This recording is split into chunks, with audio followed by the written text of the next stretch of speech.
bem, vamos agora então para o nosso primeiro vídeo, que vai estar diretamente discutindo a nossa primeira unidade da disciplina. Resolvi gravar esse vídeo para vocês, que é justamente para poder apresentar noções do que esperar em torno dos textos que fazem parte da primeira unidade. Então, a primeira unidade, ela tem como discussão temática, não é? Como está aí para vocês projetado, política e burocracia, os agentes públicos. Então, essa unidade ela tem como propósito discutir, então, o papel desses agentes públicos.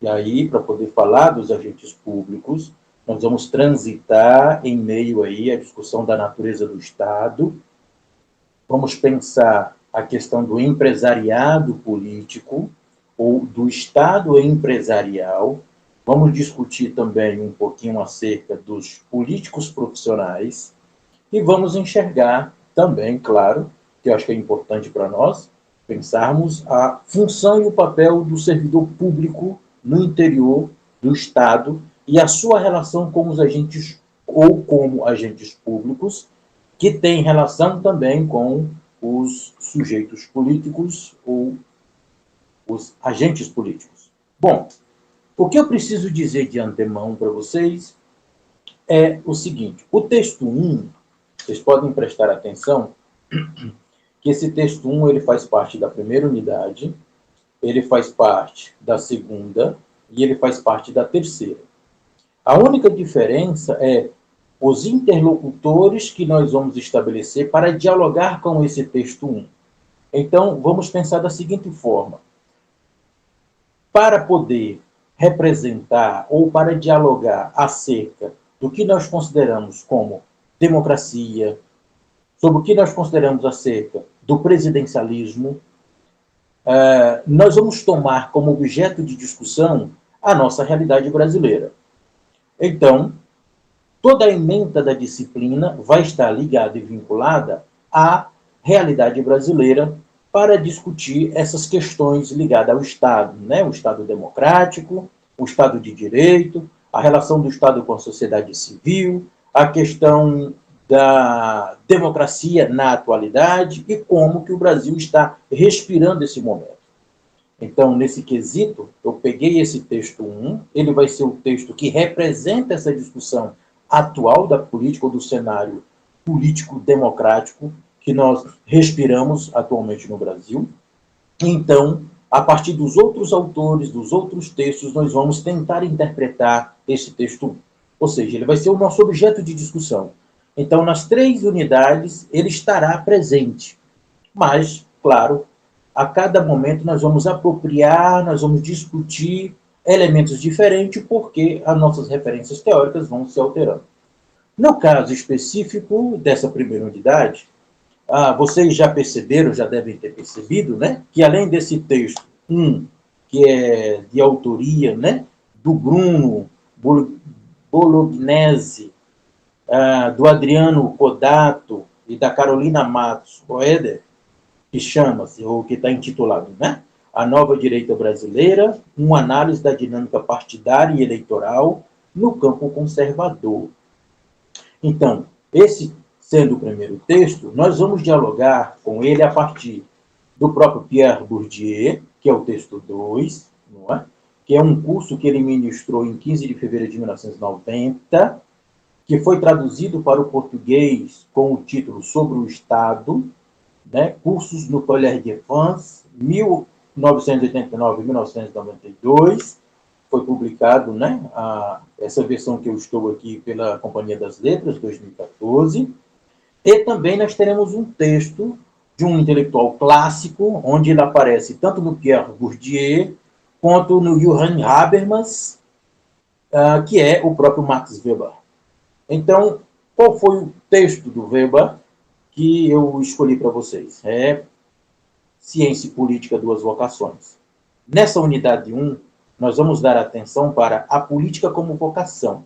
Estou usando, né, a edição 2013, né, a 17ª edição da Cultrix.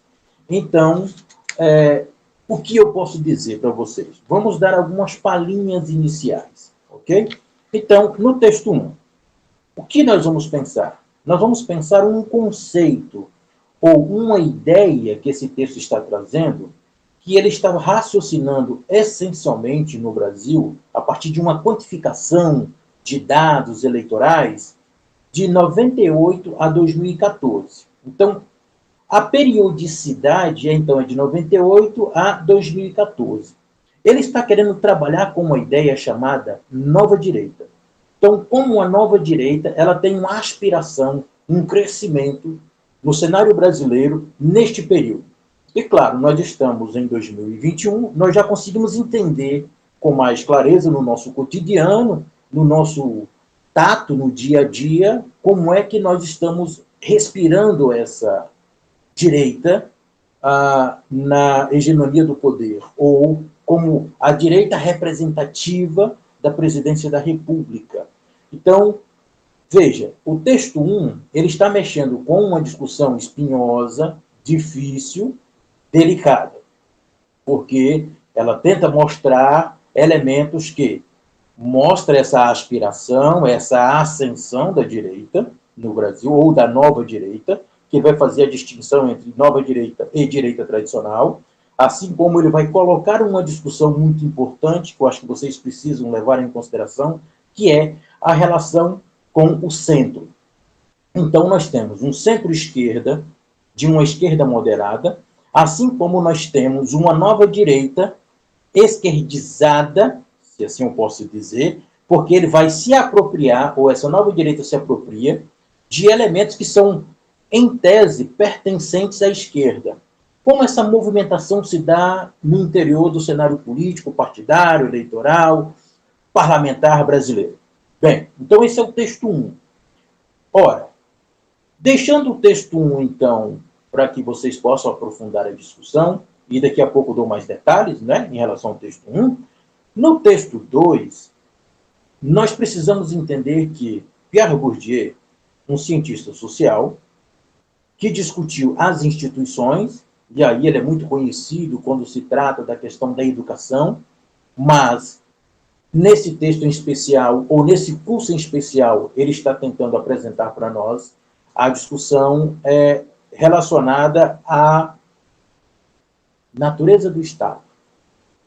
Então ele está falando que o Estado, essa é uma tese que ele defende, o Estado não é um sujeito que produz ação racional e nem menos pode estabelecer proposição.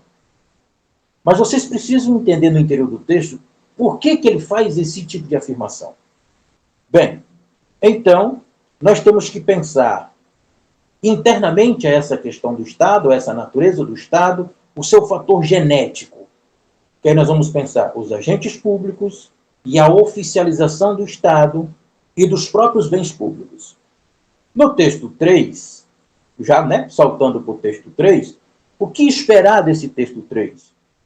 O Weber ele vai fazer uma discussão sobre a racionalidade internamente ao Estado.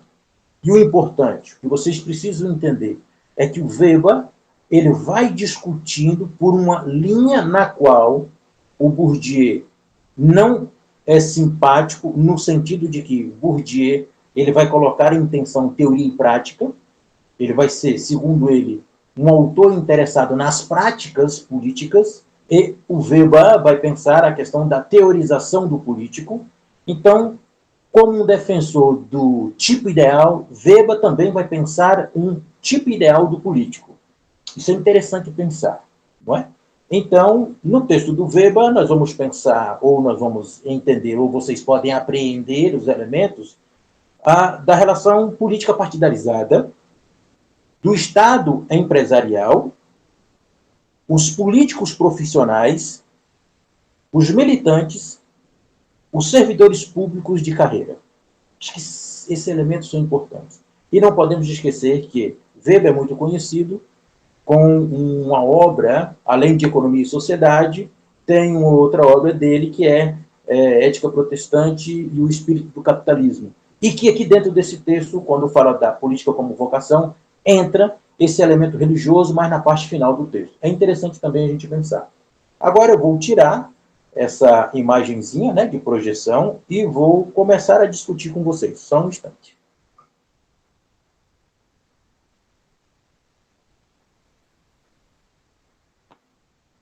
Muito bem. Então, considerando que eu já mencionei acerca desses textos, né, o texto 1, para ser mais específico, e eu gostaria muito que vocês olhassem com carinho essa discussão, e vocês não precisam esgotar o texto, peguem elementos, indícios e evidências comparativas que a gente possa estabelecer entre os autores, porque o texto 1, como já disse, ele é o objeto da discussão. Então, ele é nosso objeto de questionamento. Então, não quero pensar sob o ponto de vista binário do certo ou errado. Eu quero que vocês pensem sob o ponto de vista de o que é que nós podemos criticar sob o ponto de vista plausível, racional. Porque, como eu já disse, né, no nosso videozinho de boas-vindas, o objetivo é pensar a política intelectualmente. Então, a política é para nós um objeto intelectual, e não um objeto de partidarização ou militarização. Ou o meu lado militante ele fica à parte. Então, vamos pensar uma proposta, né, rankiana do apartidarismo. Não é neutralidade, mas o apartidarismo significa encontrar elementos plausíveis que sejam capazes de nos dar ou de nos oferecer elementos empiricamente pertinentes. Bom, então, vamos lá. O que eu posso dizer do texto 1? Que vocês observem, né, ao se apropriar. Primeira grande coisa. Já estou dizendo para vocês que existe uma retomada do pensamento de direita no Brasil no século XXI. Então, o século XXI é um século que se abre com a retomada da direita. Ou a direita se refigura. Ela precisa apresentar uma nova roupagem. E com essa nova roupagem, ela se acende ao cenário nacional. Bem, no próprio texto, ele vai associar a questão da direita, e aí vocês prestem atenção na diferença entre a direita tradicional e a nova direita. Mas o signo de direita, essa ascensão da direita no século XXI no Brasil, ela também tem como nostalgia a defesa da ditadura militar. Ou, para quem não gostar do termo que está no próprio texto, vamos colocar o regime militar. Ok? Bom, então, essa questão do populismo de direita, como assim é considerado pelo professor Estevão de Rezende Martins, não é? Professor de Relações Internacionais, professor aposentado da Universidade Nacional de Brasília. Então, esses populismos, que aqui no caso do Brasil, eu estou falando do populismo de direita, não é propriamente o de esquerda, né, porque nós estamos falando da ascensão, então, isso não é um caso peculiar do Brasil. Isso é um fenômeno mundial. Os autores do texto 1, eles vão dizer que desde o início dos anos 80, ou seja, há quase 2 décadas antes do Brasil entrar nessa lógica, a Europa já vivia esse processo de ascensão das ideias totalitárias. O totalitarismo é um regime político, ou é um sistema político que foi constituído, tem seu contexto histórico-social na Europa, que foi, claro, ressachado, ele foi criminalizado, do ponto de vista da humanidade. Mas, entretanto, diante de alguns elementos peculiares da Europa, que depois nós podemos entrar com mais detalhes no dia do nosso encontro remoto, é justamente por conta dessas peculiaridades da Europa que ressurge o conservadorismo. Então, o fenômeno de direita não é um fenômeno próprio do Brasil, mas ele está no cenário mundial. Ok. Bem, então, como eu já disse, o foco do texto é dizer ou pensar a ideia de nova direita.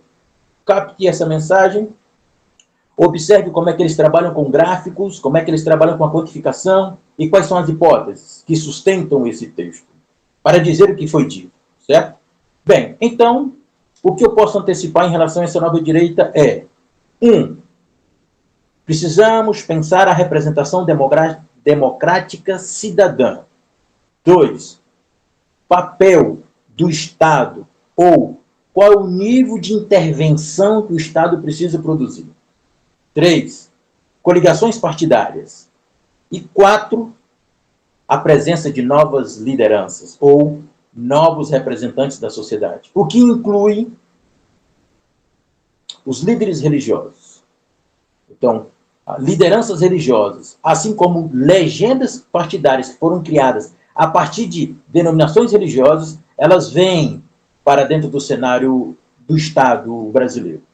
Isso também precisa ficar bem entendido para vocês. Ora, então, a figuração política do século XXI, em torno da esquerda e da direita, em relação ao centro, é algo que a gente precisa se ocupar. Existe um paradoxo que nós precisamos compreender. Como eu já disse anteriormente, um paradoxo que nós temos que pensar sobre a esfera do centro-esquerda e da presença de políticas sociais em movimento de direita. Como isso é possível? Como é que nós poderíamos pensar o conceito de ideologia? É provável, é possível, no cenário do século XXI, como é que fica o processo ideológico nesses partidos, seja de esquerda ou seja de direita? Bom, que compõe, claro, o Parlamento brasileiro, que, por sua vez, também está na esfera do Executivo. Ora, então, esse texto está pensando os processos eleitorais desde 1998. O que isso significa? Então, reforço. Precisamos pensar ideologia, partidarização, coligação e assentos no parlamento. Então, essa premissa ou esse pontapé inicial em relação ao texto, ou essa impressão de leitura que eu passo para vocês, eu gostaria que vocês captassem isso para poder fazermos intervenções, reflexões. A ideia é refletir, ok? A partir de casos. Então, nós temos um caso em especial. O nosso caso é o Brasil. Tá? Ora, mas, então, se nós abandonamos o nosso caso em especial e nos apropriamos da discussão teórica em torno do Estado, então nós vamos para o segundo texto, que é o primeiro texto que vai ser usado para refletir o nosso caso, que é o Brasil. Então, o texto do Pierre Bourdieu. Então, o Pierre Bourdieu ele já começa abrindo o texto dele, dizendo que os agentes públicos que ocupam posições oficiais de Estado, não é? Eles reproduzem violência simbólica. Ora, então, o agente público de Estado reproduz violência simbólica. E o que é mais interessante? Essa violência simbólica ela é legítima. Então, é uma das categorias de dominação proposta por Weber, que é a dominação legal, que é a burocrática. Bom, claro que Bourdieu não trabalha com esse conceito, mas só estou fazendo aqui para vocês um paralelozinho. Depois o Bourdieu também vai dizer, e vocês precisam aprender esses elementos do texto dele, certo? Ele vai dizer que o agente público, então ele produz um paradoxo. A presença do agente público é paradoxal. Por quê? Ele mistura, ou ele não sabe a diferença, ou os limites entre o público e o privado. Por que não? Porque esses agentes públicos são justamente eles que detêm os bens públicos para que possam ter acesso a esses próprios bens públicos. Então, os agentes públicos são aqueles sujeitos que oficializam o oficial. O que Bourdieu está propondo para nós pensarmos? Todo o texto dele é nós pensarmos a relação entre o campo e o jogo. Isso é importante. Tem lá no meio do texto dele um exemplo sobre o jogo de xadrez. É bom dar uma olhadinha nessa parte. Compreendo por que ele joga ali o exemplo do jogo de xadrez, quando ele vai falar da questão das regras. Bem, então, o que é o Estado? Então, Bourdieu vai dizer, o Estado, na realidade, ele é um bem público, que ao ser teorizado, o Estado é um bem público que é teorizado. Então, eu preciso o quê? De políticas públicas, eu preciso de ideologias, eu preciso de ideias que possam contribuir para que esse Estado funcione. Então, o Estado, sendo um bem público, ele precisa ser teorizado, mas, ao mesmo tempo, ele é apropriado, ele é privatizado. Como isso é possível? Também é um dado importante para ser pensado por vocês, que a gente discute depois, não é? Bem, então, aí ele vai e introduz, ou ele apresenta a discussão em torno da ciência social. Então, ele, como cientista social, ele está discutindo a política ou o Estado. Na realidade, aqui a discussão essencial é a natureza do Estado sob o ponto de vista de uma estrutura genética. E aí vocês precisam entender que estrutura genética é essa. Tem lá um termozinho bem curto que vocês vão encontrar chamado hábitos. Então, é preciso entender como que a estrutura estruturante do hábitos interfere diretamente no funcionamento do Estado, ou na prática do Estado. Bem, então, se eu estou separando teoria e prática, e eu estou dizendo que o Estado não é um sujeito de proposição, porque ele não tem ação racional, porque ele não visa finalidade objetiva. O Estado não tem finalidade objetiva. Então, isso quer dizer que, segundo Bourdieu, existe no Estado um inconsciente. Agora, nós precisamos entender o que é o inconsciente quando se trata do Estado. Se eu estou dizendo que o Estado não é um sujeito, como existe inconsciente, é alguma coisa que não é sujeito. Bem, mas ele está falando de um elemento que é inconsciente. E que, justamente, essa manifestação do inconsciente está em torno da relação entre o campo e as regras, que determina o jogo. Então, quando se joga o jogo, eu tenho uma regra pré-existente que determina o jogo, ou eu discuto as regras enquanto eu estou jogando? Bom, isso é importante de entender. Bom, que, por sua vez, também, ela está diretamente ligado à ideia da ciência. Como é que a ciência compreende o Estado e que, por sua vez, a ciência não confunda a lógica discursiva com a lógica do objeto. Bem, isso, claro, nós vamos discutir com mais propriedade, mais devagarzinho, tá? Aqui só estou apresentando as nuances iniciais do próprio texto do Bourdieu, que eu gostaria que vocês prestassem atenção quando estivessem lendo, tá? Bem, então, é importante dizer que a compreensão genética do Estado está sob a estrutura estruturante do hábitos, que incorpora estruturas globais em casos particulares. Por exemplo, só um exemplo, a ideia de progresso. De onde é que nós incorporamos a ideia de progresso, que é um caso global, para refletir um caso particular? E aí nós poderíamos depois tomar um exemplo, como, por exemplo, alguma região do país que, por sua vez, pode causar um objeto de discussão para nós na hora do nosso encontro remoto. Então, o Estado, como eu já disse, ele não é um sujeito de ação racional e nem é capaz de fazer proposição. Então, existe um processo de descontinuidade. O problema que Bourdieu está querendo dizer é que, no campo teórico-filosófico, podemos cair no erro de compreender o Estado como continuidade. E aí, para poder falar do Estado pós-moderno, eu vou falar do Estado antigo, eu vou falar do Estado grego. São realidades distintas. Eu vou dizer para vocês, eu vou reproduzir aqui o que disse um filósofo da linguagem, Jacques Derrida. Ele vai dizer o seguinte: nós não podemos pensar de forma homônima, nós temos que estabelecer as diferenças. Então, cada contexto particular tem o seu próprio envio, os seus próprios representantes, seus próprios portadores, porque não há uma lógica, sob o ponto de vista da continuidade, ou do progresso, ou da evolução. É preciso pensar as práticas políticas, ao invés de incorporar exclusivamente ou unicamente teorias universalizantes ou especulativas, ou, na realidade, filosofias especulativas, certo? Então, ele vai dizer que o jogo político está em nome da universalização, que visa o quê? Concentração, uniformização e integração. Mas, ao mesmo tempo, ou de forma simultânea, que o Estado uniformiza, concentra, integra, ele produz o que o Bourdieu chamou de desapossamento. Ou seja, Ele despreza o local e o doméstico. Isso é importante a gente observar. Então, o que o Bourdieu está falando? Ele está falando da natureza do Estado, compreendendo essa função dos agentes públicos e, no interior disso tudo, como é que a ciência tem alguma coisa para contribuir quando se trata de compreensão do Estado. A contribuição que ele propõe é justamente isso, é a estrutura estruturante do hábitos, que é a replicação de uma forma genética do Estado. Então é preciso pensar essa genética, não é uma gênese, mas uma genética do Estado. Bem, como é que isso poderia ser importante, desculpa, para poder interpretar o texto 1?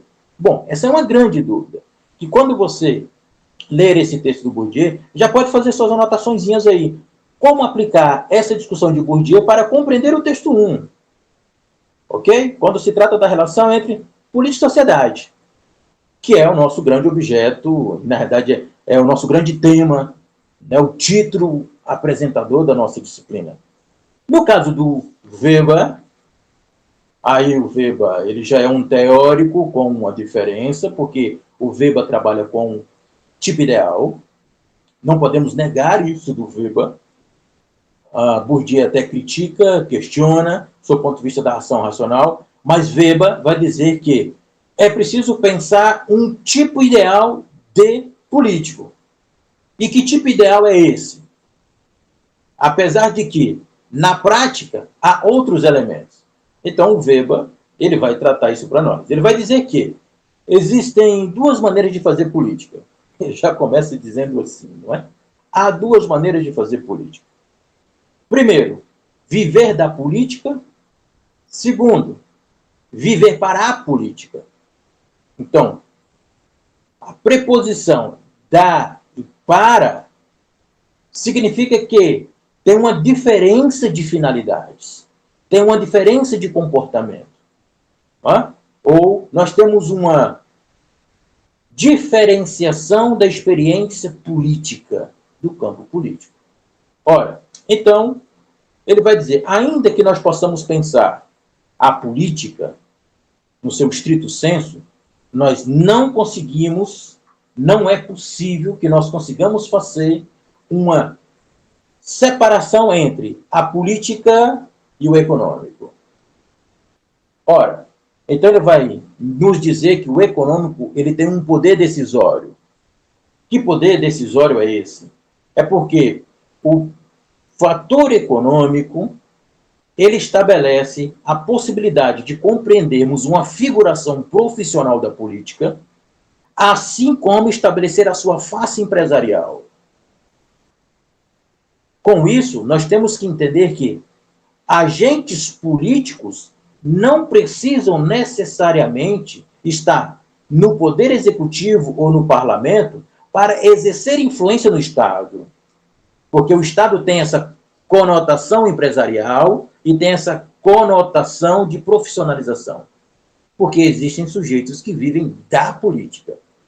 Bem, então ele vai falar que nesse meandro aí dessas relações do fazer político e dessa determinação econômica, Weber vai dizer que há uma ambiguidade.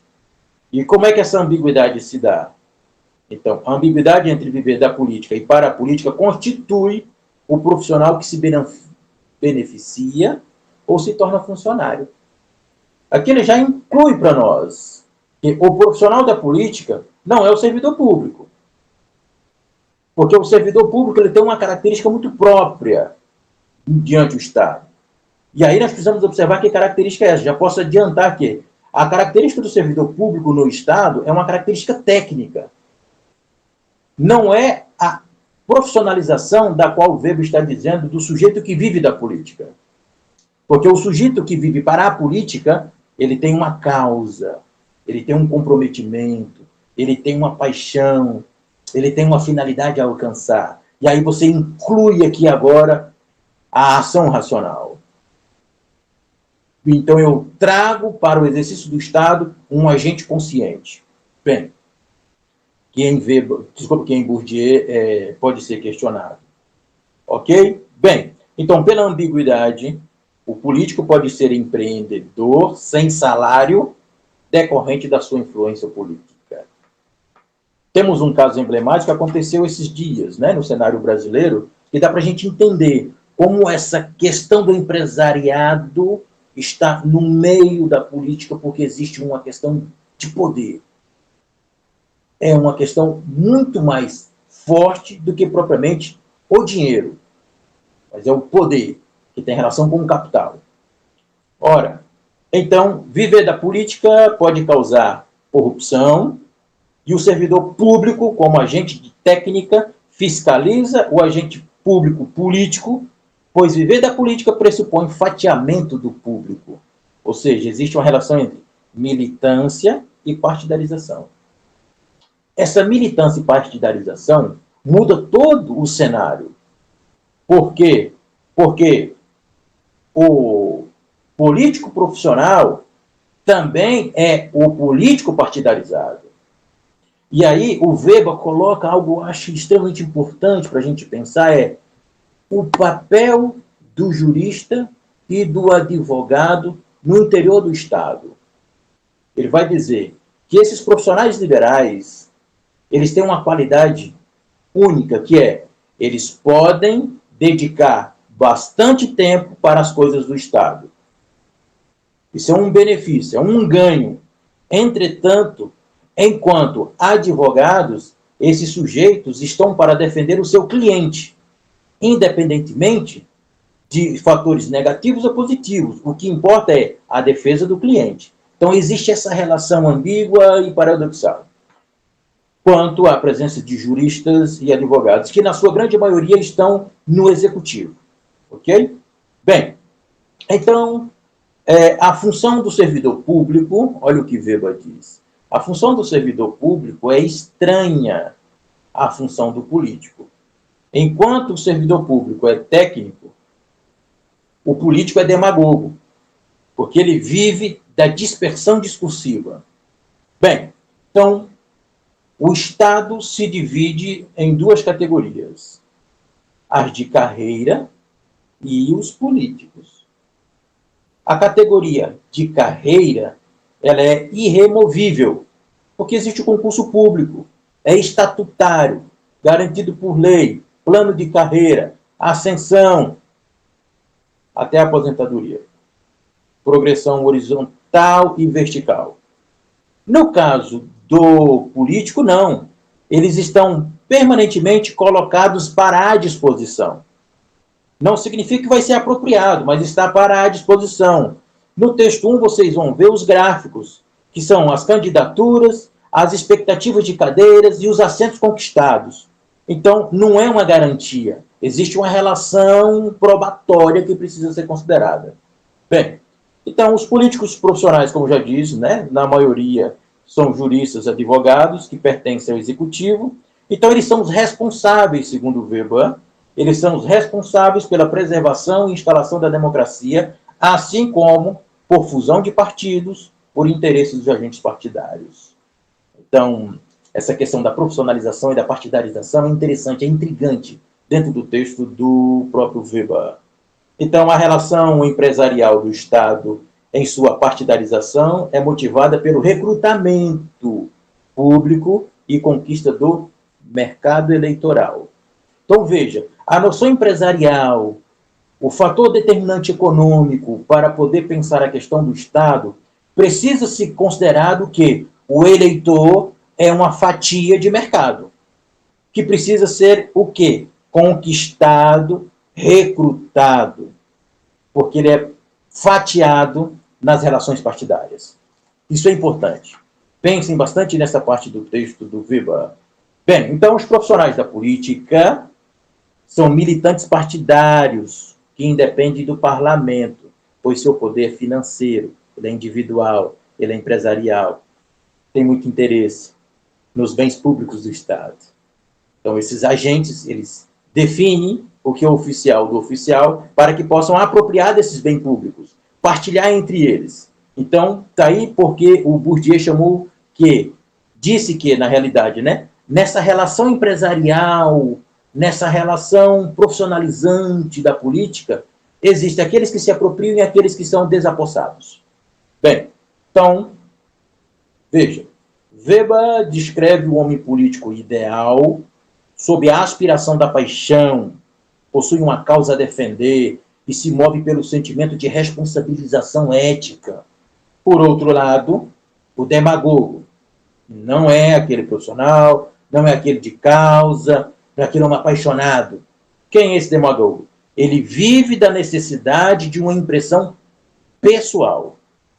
Você tem uma personificação do Estado. É onde o Estado se torna uma pessoa. E aí, segundo Weber, ele vai dizer, esta é a forma demagógica, ela é prejudicial. Então, Weber vai nos dizer, sob o ponto de vista da ciência política e da compreensão jurídica da sociedade civil. Então, ele vai dizer que o demagogo vive dessa necessidade de uma impressão pessoal sobre os outros. Ou seja, se eu citar aqui o jurista Chay Perelman, ele disse, há aqui então, na figura desse demagogo, uma pré-adesão ao público. Então não importa a política necessária, o que importa é o que o público espera. Então eu construo um discurso no qual esse público já está com pré-adesão, então simplesmente eu já me torno carismático. Então, eu estou me ocupando com a minha imagem pessoal em relação aos outros. Se eu pegar um historiador da arte, Frank Ankersmith, ele vai dizer que existe aqui um elemento da itself, que é a autoimagem. Podemos também aprofundar nessas discussões no dia do nosso encontro remoto, e acredito que vamos ter muita coisa para discutir e falar. Então, por fim, eu gostaria que vocês pensassem na parte mais final do texto do Weber. Então, ele vai dizer que a ética se compreende a partir da responsabilização e da convicção. E nesse ato da convicção, nós temos que pensar o papel da religiosidade.